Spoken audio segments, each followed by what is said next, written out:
Anne, écoute, tu dis que tu fais une recherche sur Shamaïm, mais il m'est venu quelque chose dans mon cœur par rapport à Sham, qui veut dire le nom, hein? Quand on dit le nom de Yahuwah, c'est Sham. Et je t'écrirai le Strong. Mais ce que je voulais te partager par rapport à Fabre de Lévet, qu'on est en train de lire, c'est que la racine Sham de Shamaïm, c'est l'étendue circonférentielle. Quand on dit l'étendue circonférentielle, je t'ai fait une circonférence, une sphère. Quand on dit ça c'est l'in ou ça c'est, on va faire un cercle, hein, c'est comme un instinct. Quand on veut définir quelque chose, on va faire une circonférence, on fait un cercle. Mettons un exemple, j'ai une carte, j'ai une map, puis je veux définir un endroit, un lieu précis, je vais faire un cercle sur la carte. Fait que je voulais juste te donner des indices, des pistes qui pourraient être intéressantes pour toi.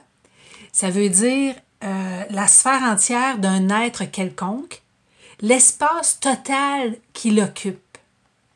C'est ce qu'expriment les relations adverbiales. Mettons, si je te dis « c'est là », tu sais, je pointe une carte, si je te parle des cieux, je vais dire « c'est là-haut »,« c'est là ».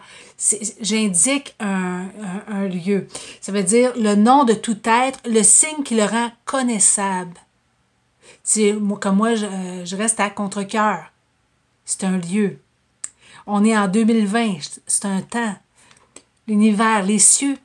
Et ce qui est intéressant, c'est que Fabre d'Olivet, qui ne connaissait pas, qui était, comme disait Fauzi ce matin, il n'était pas nécessairement un croyant, ou en tout cas, il croyait, mais il n'était pas identifié comme tel. Il dit que c'était Yahuwah lui-même. C'est sa gloire, c'est son éclat, c'est sa splendeur, sa célébrité, sa vertu, tout ce qui s'élève dans l'espace, tout ce qui se distingue est sublime, remarquable. Ça dit aussi que c'est la... Puis là, la racine him, on parle des eaux, de l'amas des eaux. Ça veut aussi dire, quand c'est à la fin d'un mot, c'est le pluriel, mais c'est l'amas des eaux. Et si on se souvient, quand Yahuwah a créé les Shamaïm et l'Aretz, hein, les cieux et la terre, il a séparé les eaux d'en haut d'avec les eaux d'en bas. Donc, si on regarde l'étendue, la splendeur de Yahuwah, on le voit dans toute sa création. Je vais poster, c'est sûr, c'est écrit en petit, là, mais tu peux aller voir dans les racines de Fabre de Lévet, Sham et Yim. Shama, Yim, c'est l'étendue ou la splendeur de Yahuwah. Bisous, je vous aime. Bye.